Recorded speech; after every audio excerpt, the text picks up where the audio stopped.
바벨론의 느부갓네살 왕과 그의 모든 군대와 그의 통치하에 있는 땅의 모든 나라와 모든 백성이 예루살렘과 그 모든 성읍을 칠 때에 말씀이 여호와께로부터 예레미야에게 임하여 이르시되 이스라엘의 하나님 여호와께서 이와 같이 말씀하시니라. 너는 가서 유다의 시드기야 왕에게 아뢰어 이르기를 여호와의 말씀에 보라 내가 이 성을 바벨론 왕의 손에 넘기리니 그가 이 성을 불사를 것이라. 내가 그의 손에서 벗어나지 못하고 반드시 사로잡혀 그의 손에 넘겨져서 내 눈은 바벨론 왕의 눈을 볼 것이며 그의 입은 내 입을 마주 대하여 말할 것이요 너는 바벨론으로 가리라. 그러나 유다의 시드기야 왕이여 여호와의 말씀을 들으라. 여호와께서 내게 대하여 이와 같이 말씀하시니라.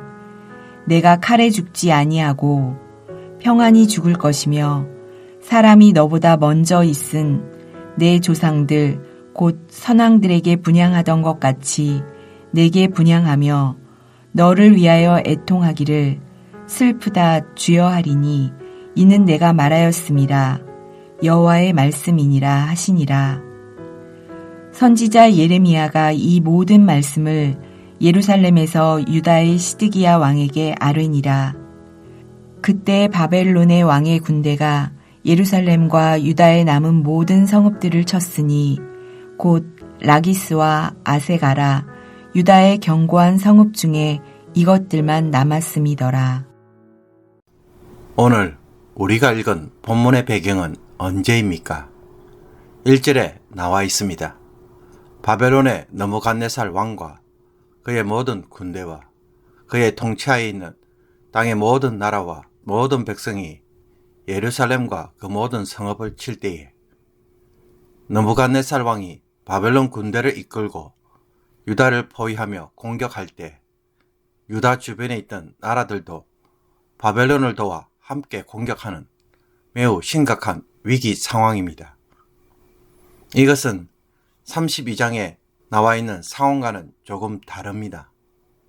32장에서 예레미야는 시대뜰 감옥에 갇혀 있는 상황이고 오늘 본문의 상황은 자유롭게 행동을 할 수 있는 상황입니다. 2절에 하나님은 예레미야에게 예언의 말씀을 주시면서 너는 가서 유다의 왕 시드기야 왕에게 말하라고 하시기 때문입니다.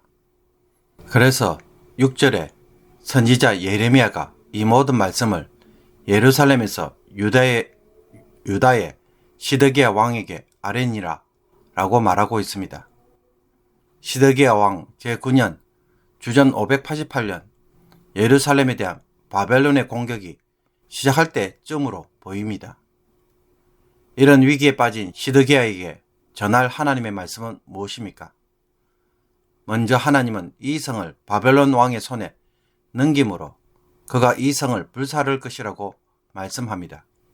하나님은 예레미야서 23장 14절에서 예루살렘 선지자들이 행한 가증한 일들, 즉 간음과 거짓말, 악행을 보시고 그들은 소돔과 고모라와 같은 백성이라고 책망하신 적이 있습니다. 소돔과 고모라와 같은 성에 임한 하나님의 심판은 무엇이었습니까? 하늘에서 불이 내려 성을 불태우셨습니다. 예루살렘 성이 저지른 죄악으로 인하여 하나님이 내리는 심판인 것입니다.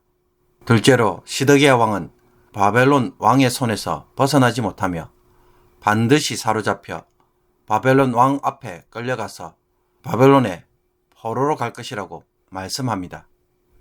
그러나 칼에 죽지는 않고 그들 조상들과 같이 평안히 죽을 것이며 백성들에게 외면받은 여호야김과 달리 유다 백성들이 그의 죽음을 애도할 것이라고 말합니다. 즉 비참하게 죽지 않고 바벨론에서 평안히 살다가 명예롭게 죽도록 은혜를 베풀겠다고 하신 것입니다. 하지만 이것은 그가 하나님의 말씀대로 바벨론에게 항복을 했을 때 이루어질 수 있는 일입니다. 열왕기하 25장 7절에 따르면 시드기야 왕은 끝까지 버티고 싸우다가 패배한 후 림나에 있는 바벨론 왕에게 끌려가서 결국 어떤 일을 겪습니까? 시드기야의 눈앞에서 그의 아들들이 죽는 것을 보아야 했고, 시드기야는 두 눈이 뽑힌 채 노사슬로 결박되어 바벨론으로 끌려갔습니다. 시드기야의 완고한 고집이 더 큰 고난을 불러일으키고 진노 중에 베푸시는 하나님의 긍휼을 걷어찬 것입니다. 그러므로 하나님의 징계와 심판 중에라도 회개하며 순종하는 것은 무엇을 가져옵니까? 하나님의 진노가 확대되는 것을 멈추게 하고 하나님의 자비를 경험하는 길이 됩니다. 자기 고집대로 끝까지 한다면 그것은 더 큰 심판과 고난만 가져올 뿐입니다. 하나님이 우리를 심판하시는 것은 우리가 회개하고 하나님께로 돌아오도록 하는 것에 있습니다. 죄에 대하여 징계하시지만 회개하면 언제라도 심판을 멈추시거나 혹은 감해 주시는 것입니다. 우리를 죽이거나 망하게 하는 것이 심판의 목적이 아니기 때문입니다. 요한계시록에 등장하는 7 나팔과 7 대접의 심판을 보십시오. 이 심판을 통해 하나님이 기대하시는 것이 무엇입니까? 하나님을 믿지 않는 자들이 심판을 통해 하나님께로 돌아오도록 하기 위함입니다. 그래서 하나님의 공의와 능력을 보고 회개한다면 하나님은 언제라도 심판을 멈추시거나 뒤로 미루시는 것입니다. 그러므로 회개에 있어서 늦었다고 말할 수 있는 때는 없습니다. 언제라도 깨달았을 때에 당장 회개하고 돌이키는 것만이 가장 지혜롭고 하나님의 남은 은혜를 누리는 비결이며 내가 살 수 있는 길입니다. 마음을 완고해서는 안 되는 것입니다. 하나님이 애굽에 10가지 재앙을 내릴 때 바로왕은 마음을 완고하게 하므로 하나님의 더 큰 재앙을 맞이하였고 재앙을 계속 가져왔습니다. 그렇다면 오늘 이 말씀을 통해 하나님이 지적하시는 나의 완고한 고집이나 생각, 마음은 없습니까? 빨리 내려놓고 하나님 뜻에 순종하기를 원하시는 것은 없습니까? 그 문제로 계속 충돌하고 사람들과 갈등을 일으키는데도 고집을 피우면서 사태를 악화시키는 일은 없습니까? 내 생각이 맞고 안 맞고는 중요하지 않습니다. 시드기야는 분명 애굽이 자기를 도와줄 것이라고 철석같이 믿고 의지함으로 바벨론 군대와 맞서 싸웠습니다.